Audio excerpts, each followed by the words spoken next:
Hi, Gustav, Yeah. one more time. Right from the Jeopardy game, I'm here. So, seems like we will have the most delicious part of your talk. So, we will see the practice, how it works in practice, and the most, I don't know, it will be like a cookbook, I think, from you, for me. Yeah, something like that. Yep, so let's start. Okay, so I will be creating an interface for the CocktailDB in Mint. And the CocktailDB is basically an API that has data on a bunch of cocktails.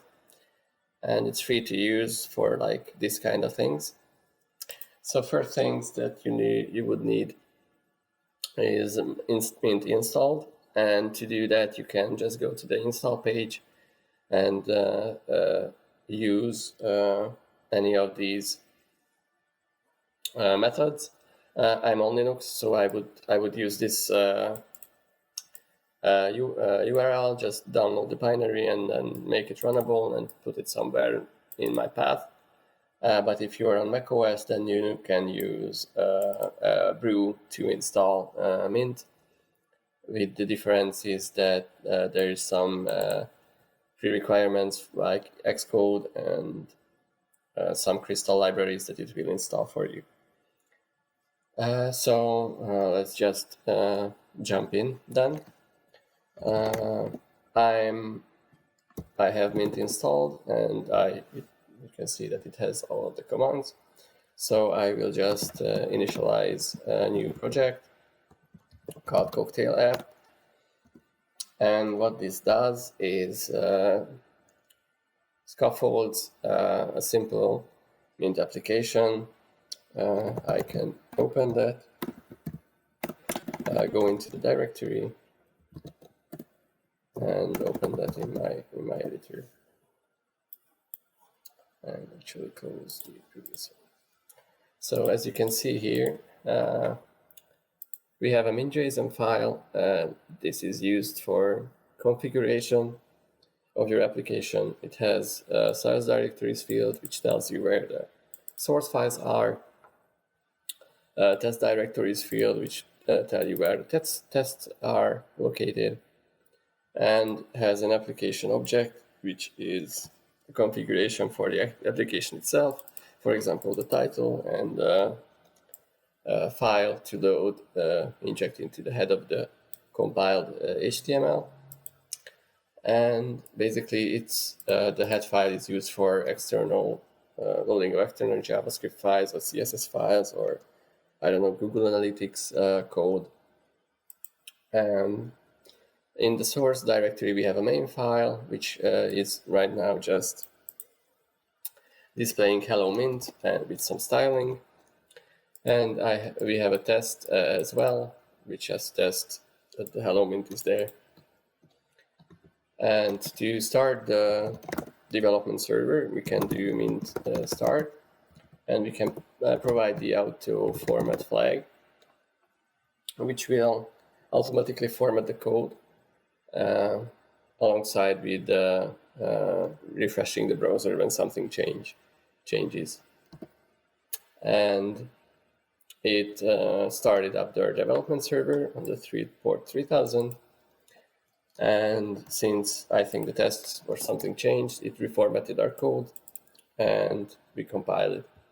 And if I go close this, if I go to the 3000, I can see the hello Mint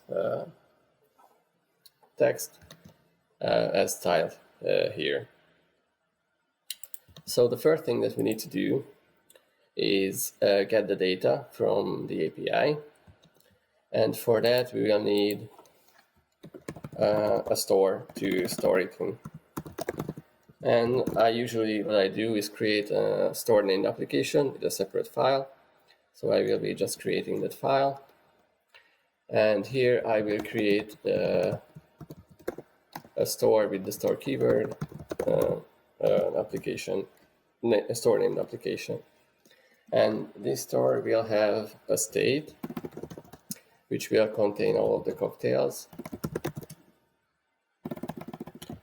that we download that we get, which will be I'm specifying its type, will be an array of cocktail, which will start as an empty array, and we will have a search function which gets a term, which will be a string, and it will return a promise which never fails and returns void for now.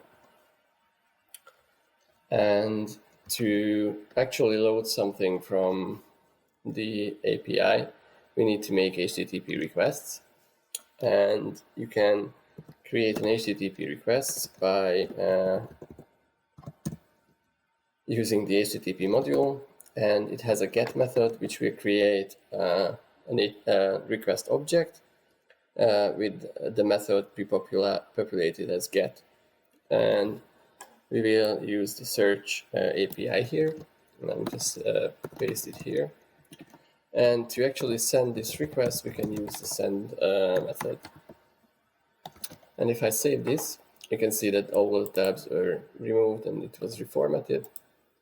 And if I go to my app, you can see a nice error message saying that the return type of the function doesn't match its definition. And as I said, it should return something that never fails and returns void, but instead it can fail with this HTTP error response and returns an HTTP response. So in Mint, you can use promises to handle asynchronous behavior. And to do that, we need to create a sequence block. And what this block does is basically awaits promises which are assigned to a variable, and unboxes its return value. So we can get the response by just saying that the response equals this whole thing. And if I save this, it will say that not all of the possible errors are handled in the sequence expression, and the error response type is not handled because the HTTP send method returns a promise which can fail with this type. And to handle this type, we need to add a catch branch with the HTTP error response type, which will be assigned to the error variable. And here we can log that something went wrong in the request.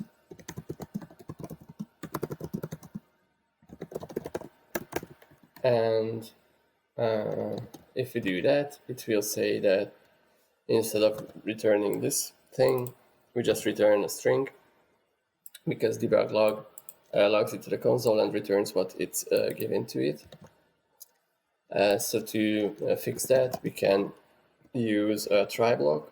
Try blocks are like sequence blocks, but instead of handling asynchronous things, it just handles synchronous things. So if you have a result type, like result string will be the error and string will be the value, you can handle the errors from the result type the same way as you would in the sequence block. And this allows us to do more things in basically it allows us to do more statements. And we just call the next, use the next keyword to update the state, or we can use promise never, which will produce a promise that never fails. And we still have an error because we didn't handle the response properly. So we can just debug log the response here and return promise never, like before. And right now, nothing is happening because we didn't call this search function. So to do that, we can add a button in our main application, main component, and have it have an onClick field property. And we will just call the search function with vodka. And this search function will not be available here. So we want actually to use the search function from the application. And we can do so by using the connect keyword to connect this component to the application. And we will expose the search function. And I didn't close down the block and finish the button. So I will just add here search text. And now we have a search button displayed, and if I click it, it will do the request with the response, and it will log the response itself, response object. And this response object has a body and have a status field. So what we need to do now is to actually parse this response into a JavaScript object. And we can do that by using the the parse function from the JSON module. And we say that the response is body that we want to parse. And actually this returns a maybe. So this would be a maybe object, because the parsing of the JSON can fail. And the maybe type is basically an optional type. It has just two options. It can be maybe just something or maybe nothing. But to get the object itself, we need to convert that maybe into a result with a failure message. And instead of just logging the response, we can just log the object as before. And we have a new error, is that the string type from here, from the result, end result of this JSON parsing hasn't been handled. So we cannot continue here because it may be an error. So we need to add another catch statement for it, but for the string type. And we will use the same thing, but instead we will just log the error itself, not something, not a text. And now it already refreshed, and if I click on the search, it all not decoded, but parsed the JSON body into a JavaScript object. And the next thing that we need to do with this object is to convert it something that Mint actually understands into a type or a record. And for that, I have prepared the records that is needed for this application. And for that, I will create a record. Sorry. Create a records mint file and paste it here. And I prepared this because there's like the data that comes from the API is interesting, to say the least. The ingredients doesn't come in an array, but they come as like fields in an array. And you may notice that there is this using keyword here. And that's saying that, I'm sorry. So in the data that we have, the ID comes like this, ID drink, or string drink, the name comes like this. And we want to map that key to a different key. So that's how you can do it in a record. And as I said in the talk before, a record is a fixed set of key value pairs. So what we are doing here is defining what a cocktail is and how to get that from the object that we have, what the API returns, how to map that into different names, basically. And there is another record for actually the response object, which will contain, the drinks, which will be an array of cocktail. So the way that we can transform this JavaScript object into this record that we created is by using the decode keyword. So I will create a response object variable and use the decode keyword like this. So we want to decode the object that we have as response. So using the type from here. And if I just log the response object, it will show it. But still, this can fail because what we get from the API might not fit the structure that we have defined for the response object, or as for the cocktail itself as well. So it might fail with this return error type, so we need to handle that as well. So I will just add a new catch here, and instead of catching the HTTP error response, we will just catch the object error.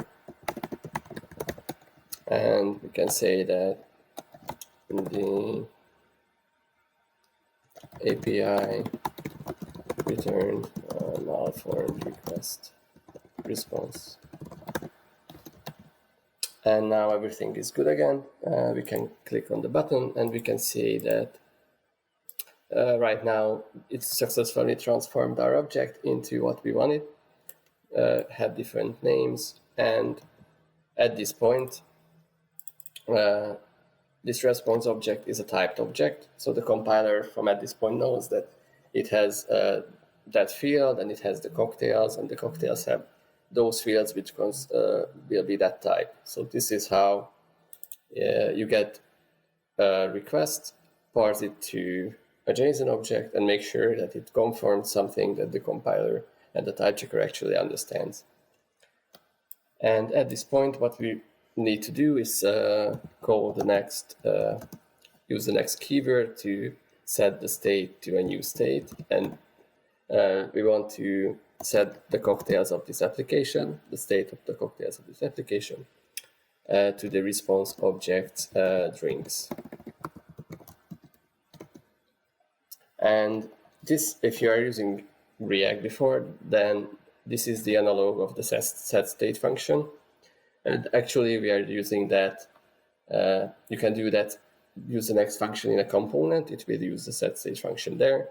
And it will, if it's in a store or a provider, it will use the analogous version of the set state function at those entities.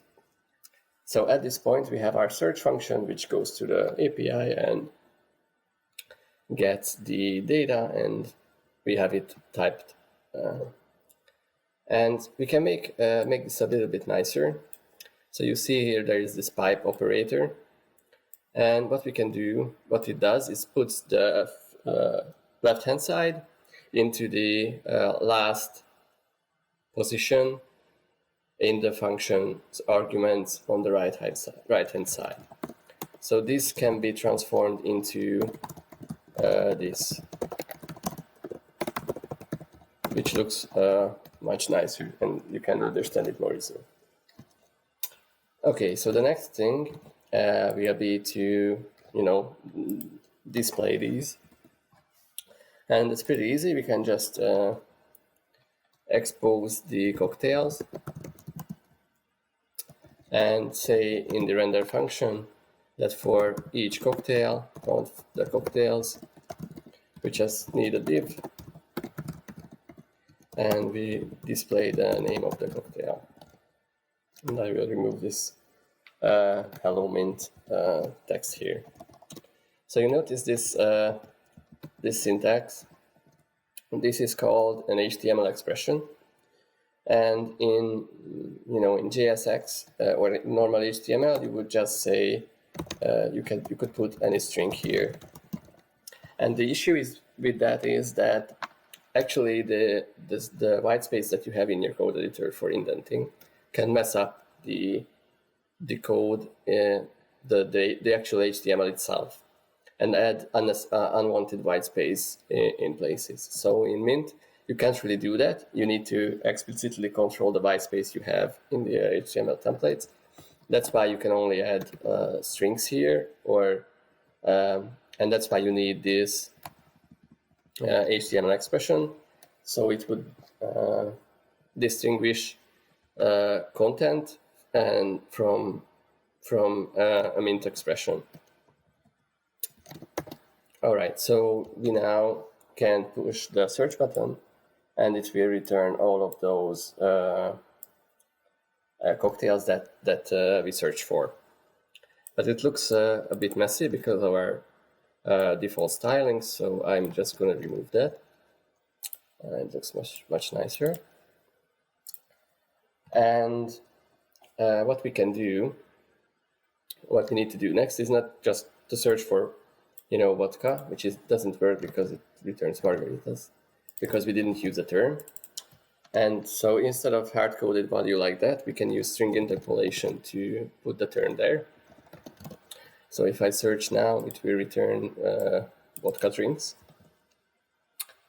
But actually we wanna, have an input field with the search value here, and use that search value for the search.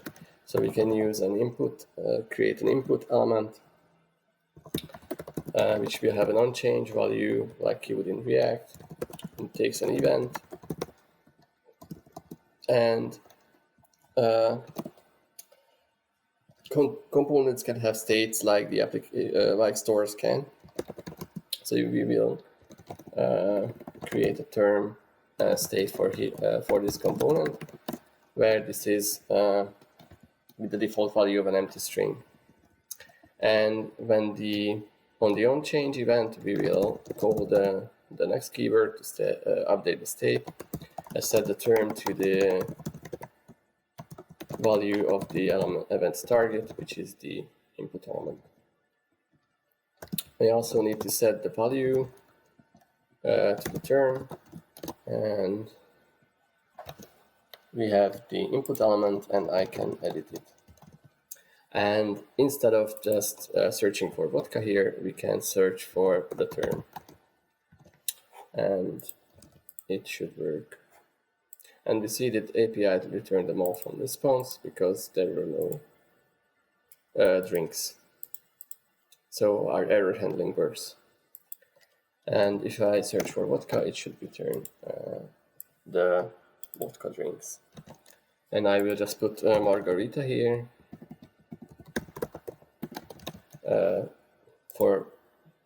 to make it quicker, so I don't need to type it every time. So basically we have the names. We can display the instructions or the ingredients in the same way, but before we do, let's just create some components for the cocktail and for the input box with the button. So I will just create a new file called input box mint, and as you could see, I didn't need to put any import statement anywhere or export statements because we have the source directory set up. The parser and the compiler goes in, parses everything, and everything is available everywhere. So to create the input box component, I will just create a new component named input box and take almost the same thing that we have in the render function of the main into another function called render.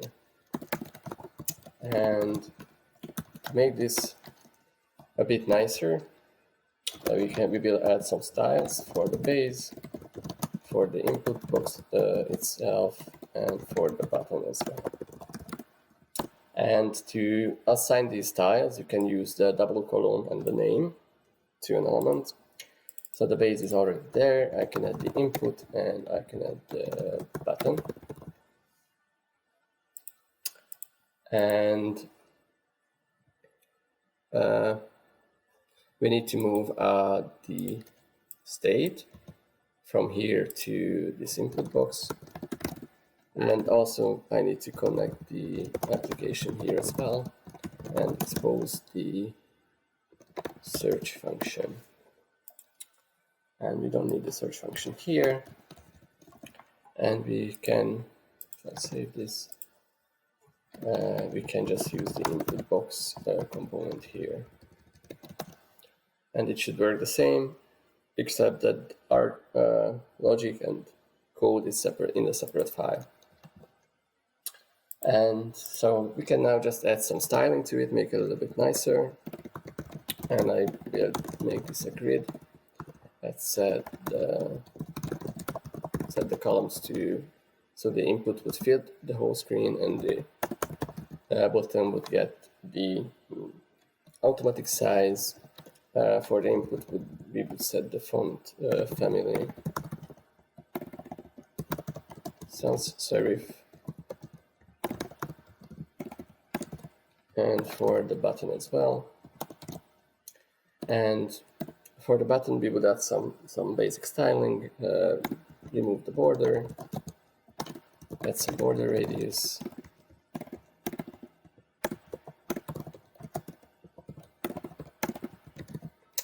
add some background color, and some white text color. And you can see that there are some type checking for CSS as well. For example, here I mistyped the grid template columns property and missed the S at the end. And it created an error message for me. So if I fix that, you can see it's a bit nicer, but we can make it even better. We'll add a gap of 10 pixels and actually make these bigger. And that's padding.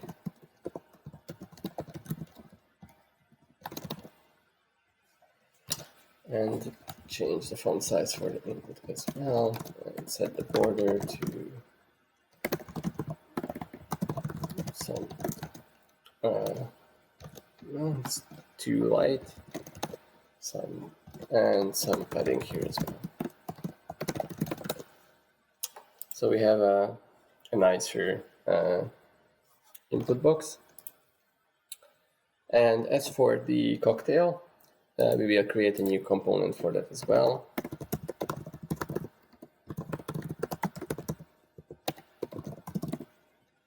And this component will get a property from the outside, which will be the cocktail, which will be a cocktail. And here I could define a default state, but if I don't, then that means that this is a required property, and if it's not provided, then it will throw an error. And I will just copy this here into a render function and render the cocktail component here without passing the property, just to show you. So it will say that one of the required properties was not specified for this component, and it will show you which property it is that is not specified and where the components was referenced from. So I just need to add the property, and it should work the same. And now what we can do is make this a bit better by setting like this to an age 3, for example, and adding the instructions as well. I didn't close this properly. So it will have the name and the instructions. Also, what we can do is display the ingredients in a table. So we create a table, and I have this prepared code for putting all of the ingredients into an array. And to render this, we can use a try statement that I described before and save the ingredients in a variable so it looks a little bit better than just iterating it directly from there. And we can create a for loop with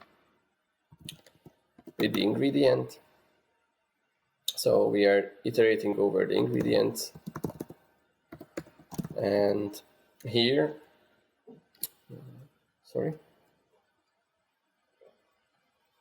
here we have a tuple, which I mentioned before.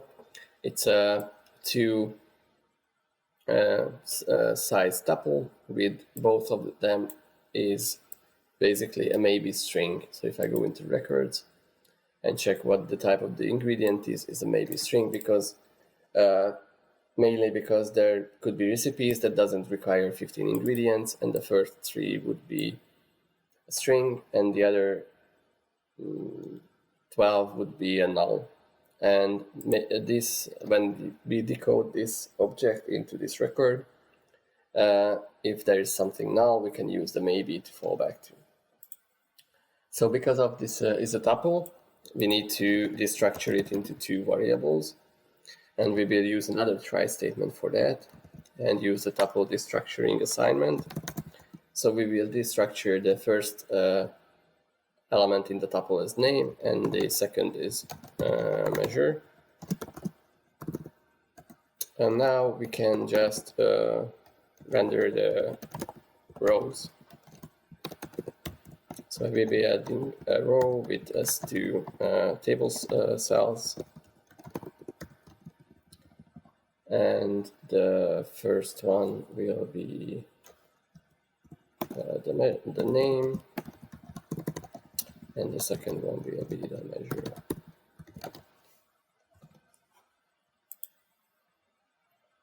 And as you can see that we destructured it, but it's saying that it might not be a string.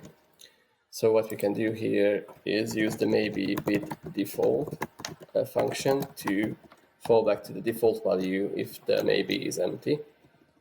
Or we can use the case statement to switch on case statement to kind of handle maybe. And how we do that is that we need to handle all of the possibilities of that enum. So if maybe just the value, we return the value. And if I just show this, then it will say that not all possibilities of the case expression are covered. And to cover the remaining possibilities, you can just handle this branch. And that's what we're going to do. So if it's nothing, then we just return an empty string. And actually, the maybe with default function contains exactly this. So if I just search and see the results, you can see that there is the title, the name, the instructions, and the ingredients. And this should look a bit nicer as well. So I add the style here as well and say the font family. And I think this will be nicer. Yeah. And all right, so we have now a way to search the API and show the cocktails that we searched. But it will be nicer if we can just get the names, or maybe the whole thing, but you could open the one cocktail and reference to it in another path. And since Mint have this Mint have routing built into the language, we can just create new routes using the routes keyword. And here I will just specify that the route what we'll do, and the one that has an ID, what we'll do. So here we will just say that the application should set the page to the home page. So this will be a function on the application, and this will be an enum with a home option. One of the options will be the home. And for the second part, we will need to create a function that loads a cocktail with the ID. So basically, if the path matches this, then this will happen. And if the patch matches this, this will happen. And this is a root parameter. A root can have many of these.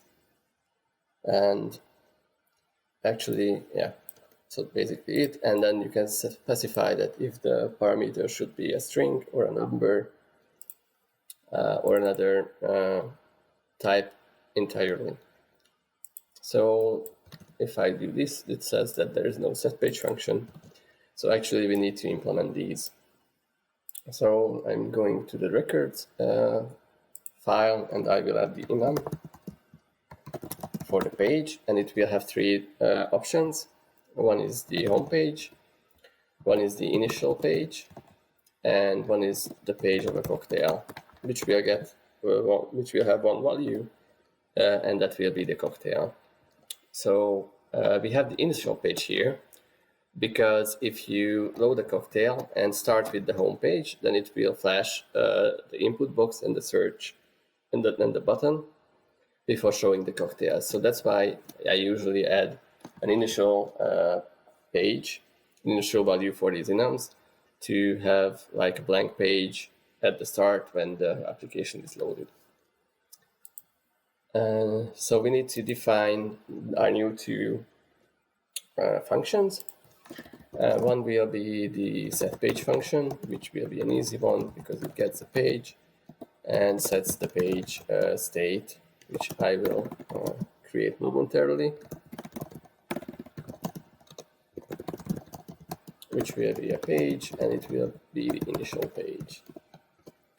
And the search, so the load cocktail function will be the same, almost the same as the search function, but I will clean this up a little because I don't really care what the error is. I just want to say something when there is any error. So instead of handling the three distinct errors that we have, you can have just one catch without the type that you want to handle, and it will catch all of the errors that can happen. So that's cleaned up. I can define the load cocktail function. And instead of getting a term, it will get an ID. And instead of using this search action in the API, we will use the lookup full cocktail details by ID URL. And here we can, instead of the hard-coded ID, we can just interpolate in the string ID. And actually it returns the same response object, but instead of the drinks will be an empty, it will only contain our cocktail that we searched for. So it doesn't return the cocktail object itself, but it returns an array with the drinks field, and it will only have one. That is what we looking for. But it might be empty, so I need to check that. And as before, so we are accessing the 0 element, and this can be null. Actually, it can be maybe nothing. So we need, as before, we need to handle that here. So if maybe just cocktail, and it's maybe nothing. And what we want to do here is, if it's nothing or the loading fails, is to navigate to the root page, and we can do that by calling the navigate function in the window module. And otherwise, we will just step the state forward and set the page to the page cocktail with the cocktail that we got from the response. And also, if there is an error here, we just navigate, instead of calling promise never, we just navigate to the root page. And everything works now, but we don't have the IDs and don't have the links to the cocktails. So we need to change our main component. And there will be two changes here.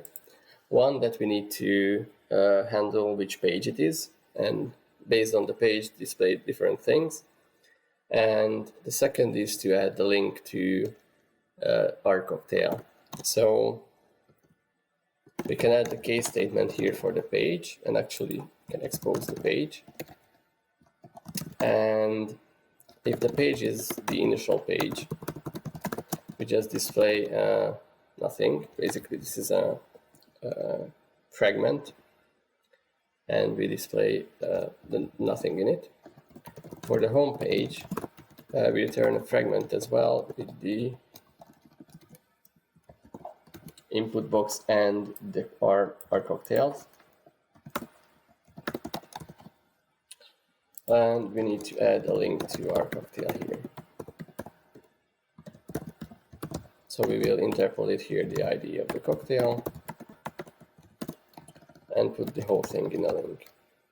And the last thing that we need to handle is the cocktail page with our cocktail. And we can just add, show the cocktail details by themselves. So the application reloaded, there's no errors, and when I search I get the results, and I can go to one of those results and the URL changed. And actually what Mint does is uses the push state of your application of the window, and then handles the URLs there.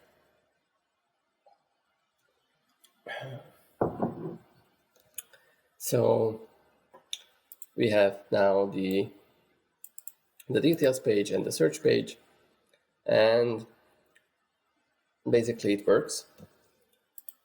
And what I wanted to show you more is two things. First, how to build this into a production version. And for that, you can just use the mint build command, which will parse the files, do the type checking, creates an index.html, creates a manifest.json, and generates some icons if you have it, and creates a service worker. And I will update, and it puts it in the dist folder. So if I open the dist folder in Sublime, I can show you the things. So icons are generated if they are supplied. Right now they will be empty because we didn't supply any. The index.html contains these icons and the link to the manifest, the title. There's a theme color that can be specified in the application, the min.json file.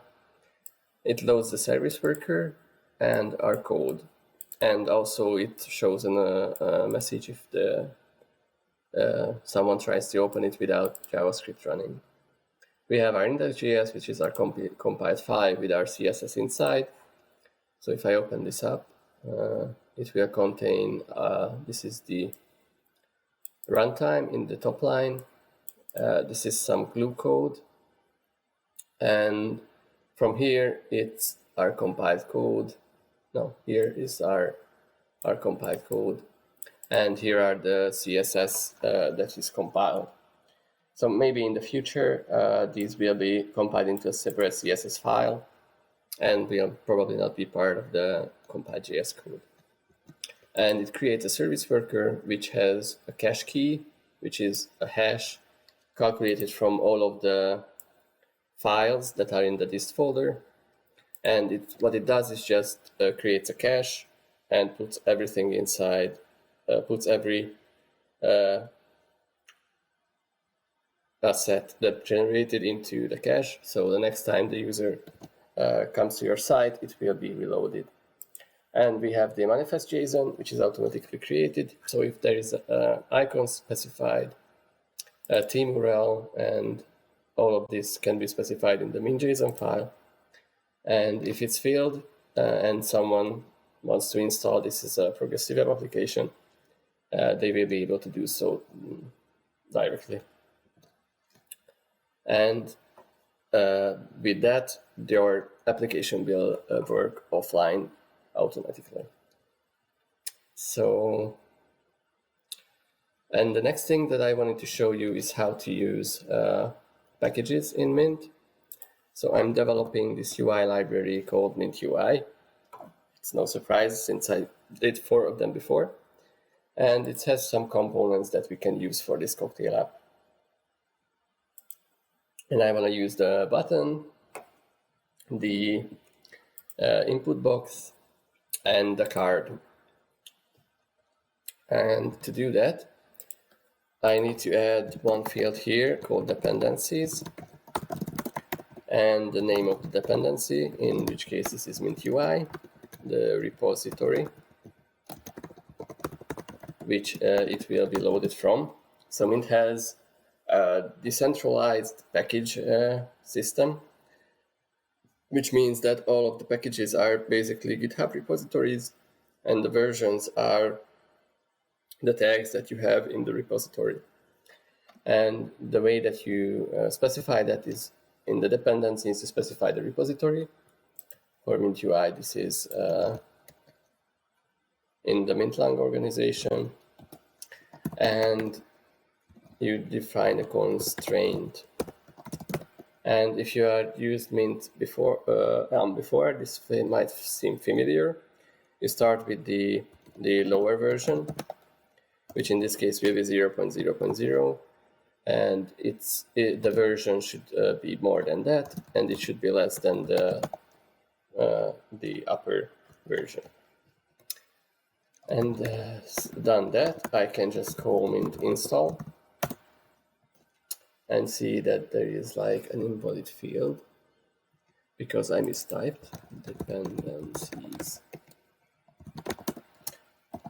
And I'm missing a colon. And it goes and downloads all of those repositories, and it resolved into true. Mint UI version 009 and Mint color 0.0. And Mint UI uses Mint color as a dependency, so that's why it's there. And now if I start my project, you see that it takes a little more time because it has to parse all of the libraries files as well. And nothing changed.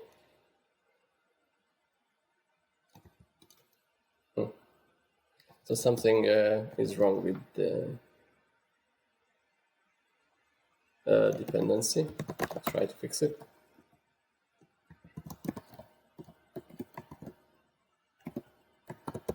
Sorry about that.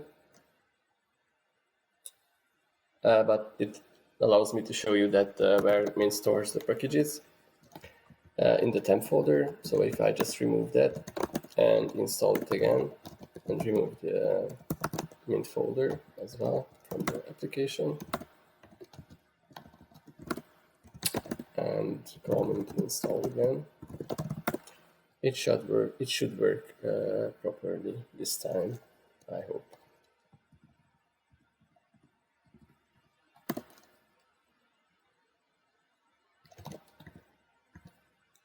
No.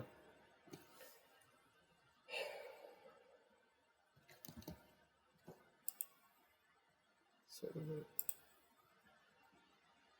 it's not loading the proper version, so I will just say that it should be working.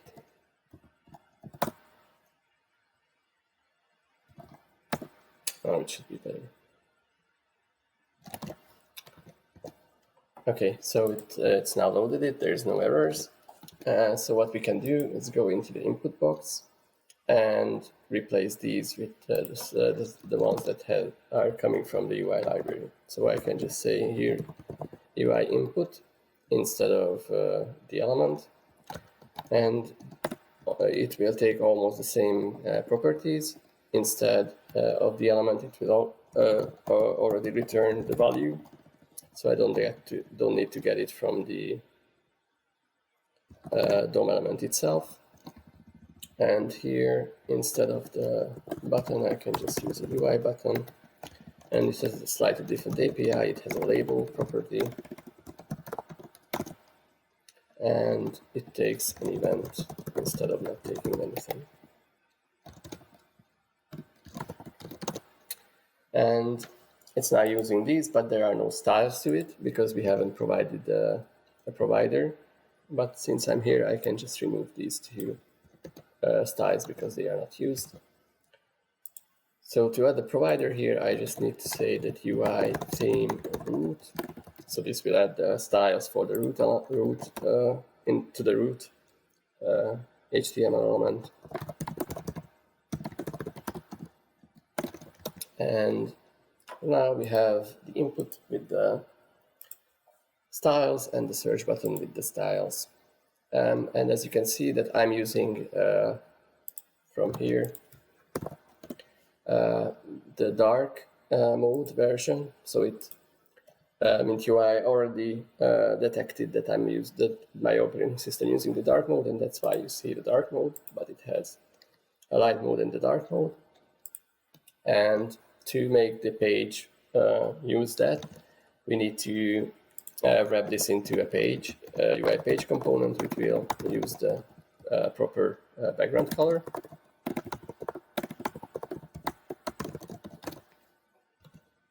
And we need to put some styles for the body into the head file. So anything you put here will be appended to the head of your index.html. This way we can style the body and remove the margin that it has. And what we need to do also is to add a minimum height for this base element, which will be the height of the viewport. And if I click on search, it will display the old ones. So here I would like to change this into a card, and I can do that here, but I will remove the link here, and I will do that in the cocktail component itself. So instead of having this div, we will have a URL card, and it will link to the cocktails ID. And I will need to have a container, and it will have a thumbnail, which will be the cocktails thumbnail. I think that's it called. And the title will be the name of the cocktail, and the content will be actually these two things. So the ingredients and the instructions.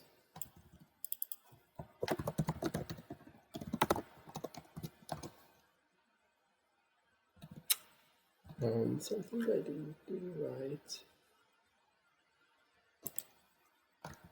So this is okay. This is the table.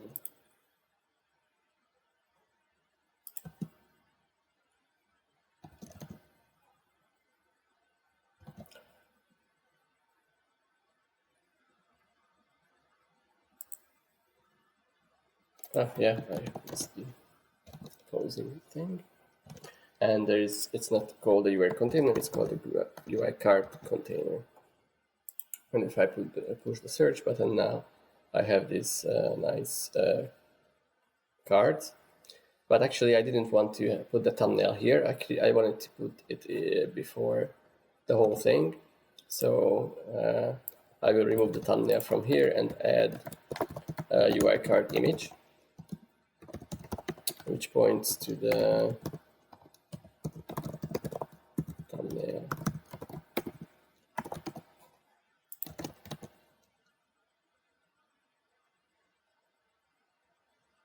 Thumbnail. So thumbnail. And if I search, it will load those images, but it's like small. So I need to set the size to like 100, which it doesn't have, the height to like 200. And if I search now, we have nice images. And what we can do is to make this a little bit more look better, is we can use here a grid for the cocktails in the search page. And it's looking much nicer. I can set the size. If I just set the size to 200, doesn't have a, so this is an example of a nice error. So I was trying to set the width of the grid, so the items in the grid with the size property, but it doesn't have it, and it says that you have these, and I can just, oh yeah, it's the width.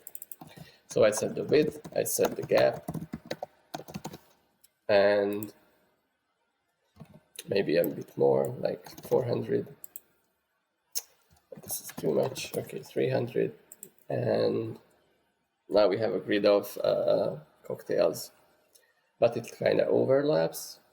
So what we can do is to have like a spacer element here, for example, with a style, and make it the height of it like 20 pixels. Spacer. And there you go. It's looking much nicer. And you can go to the page, and you can go back. So basically, this is what I wanted to show you. I hope that it was enlightening, and probably there's time for some questions right now, I think.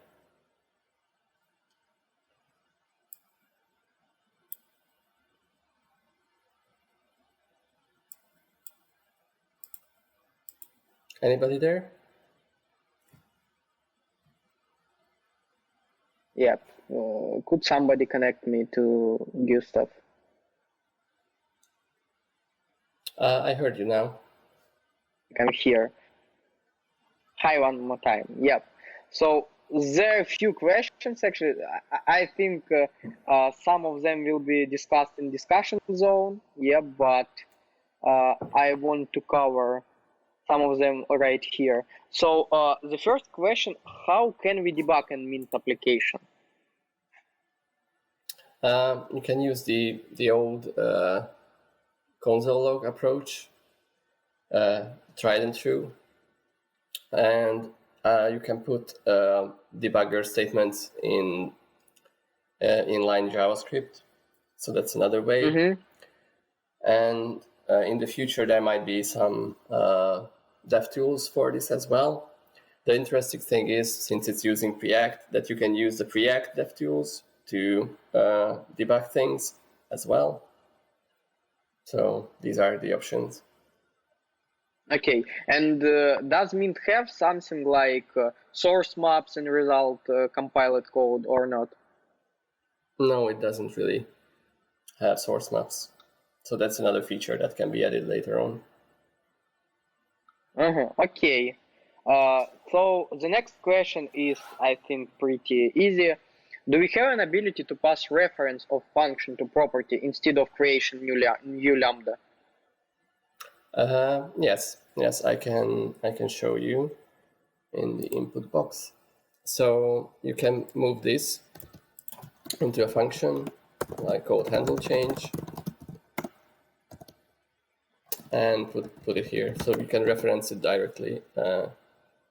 What scope is in the component, you can reference directly, or if it's somewhere else, for example in the application, you can just reference it directly there, or expose it and reference it there.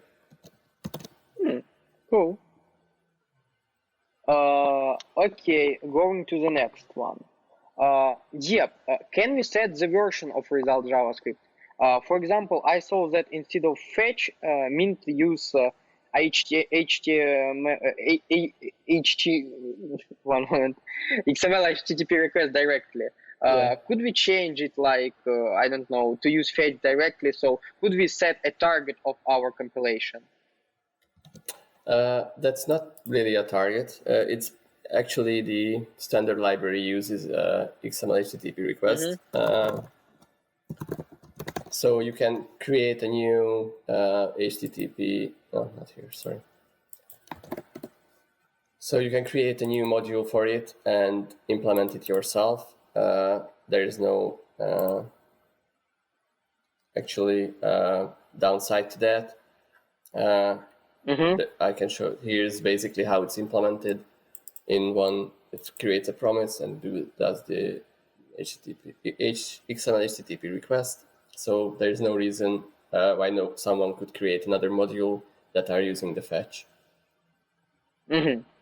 Okay.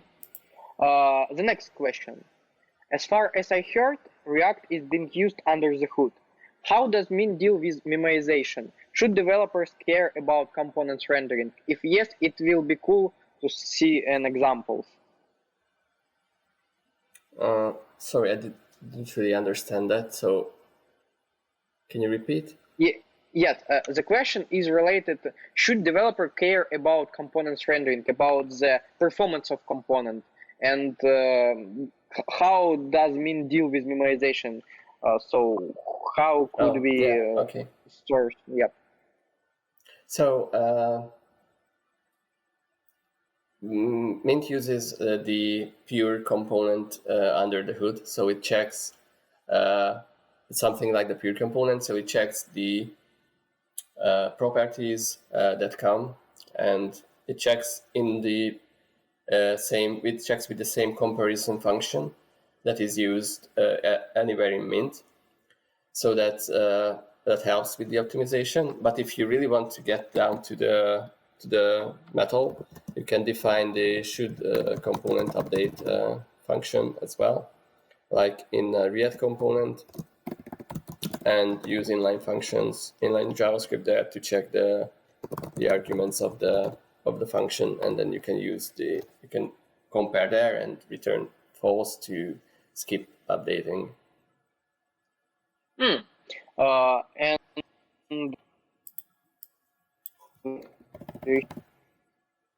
yep, seems like I have a little bit troubleshoots with my internet. Yep.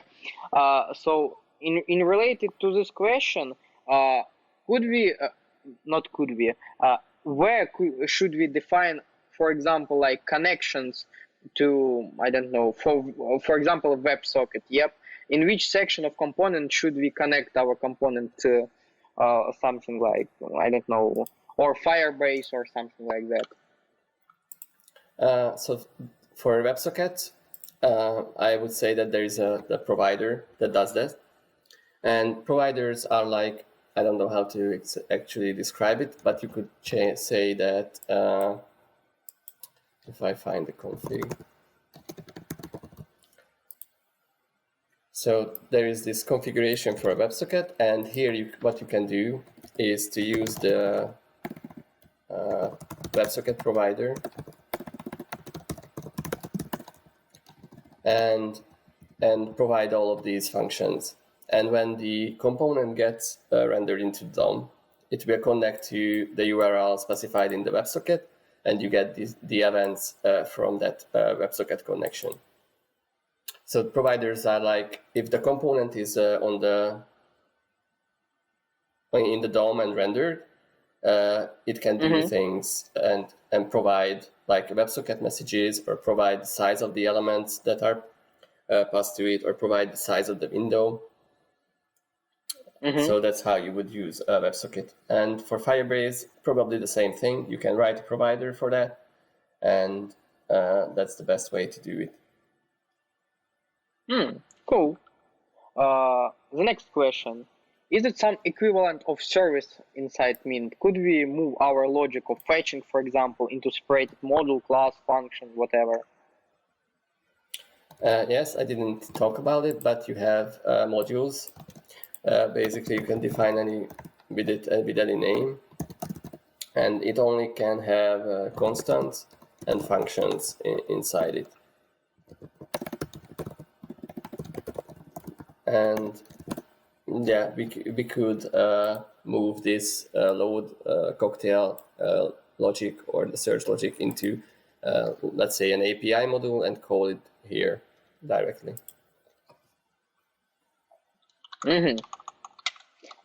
So if we have this model, how could we depend on another model? So we should to use this model directly, or we could use something like dependency injection? You can just use this module directly, since it's globally available everywhere. Okay, and how can we test it? For example, if we will have like unit tests. So Mint has the core has a lot of tests written in it, and the testing is actually built into the language. So I will just copy this and say it here. So you can define the test suites, which is basically an aggregation of tests, and you can define tests. And the test is just a comparison. So you compare one thing to another, so it can take the return value of your test should be a Boolean. And if you want to test components, there is a way as well, which is asynchronous. And I will just copy this as well, if I can. And it works with, so there is this test HTML module and test context module. And you can say that you want to test this component, and you call the start function from the test context module, and then you have these functions that modify what's there or manipulate the component, and then you have these assert functions which can do the actual testing. Sounds interesting. The next question. How could we create custom errors for our Mint application? Custom errors like the ones that I showed? Yep. So if we... How could we... So maybe I didn't explain it too well, but actually the resulting type of this, for example, HTTP request will be a promise with HTTP error response and HTTP response.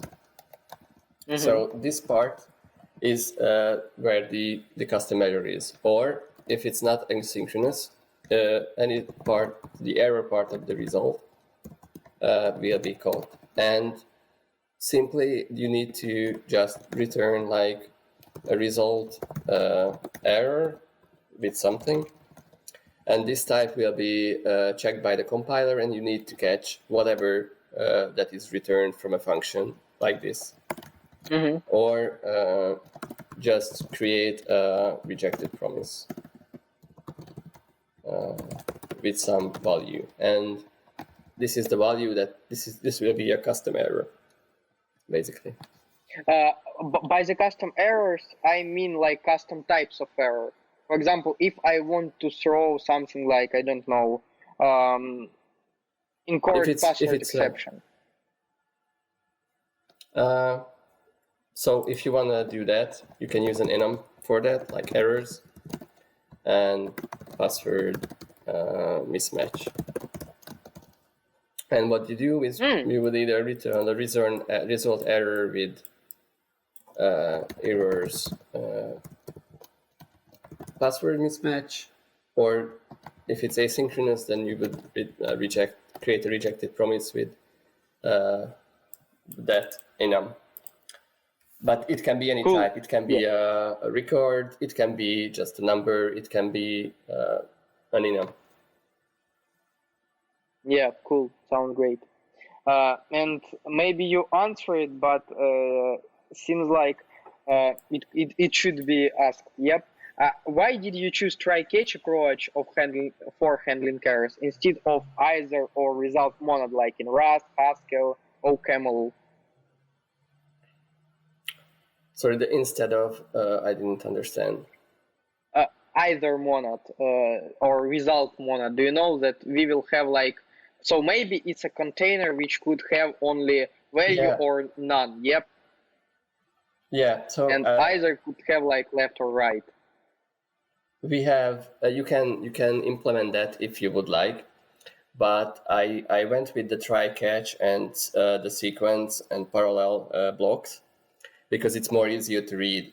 So in ARM you would do something like task then to chain these, and you need to with a monad you have to propagate this to the end. But instead here you will it's more readable, and if it fails, that you go to that specific part that failed, and if you this failed, you get to the specific part that failed. But it's totally possible to create those monads here and use those if someone wants to. Do we have some specific statements like finally, for example, if I will open some connections and I want to close it after I will have some error? Yeah, you can put it for each of the try, catch, try, sequence, or parallel. They get a finally statement as well, so you can have that. And this is basically a side effect that doesn't return anything, so you can do anything here that you need to do. Cool. And it seems like it will be the last question for this session, and we will move to discussion zone. Do we have an ability to map some elements from JSON to specific collection like array? For example, you have shown record with a lot of ingredients. Could we convert it into array of ingredients instead of a lot of properties? So there is a way to do that by manually decoding the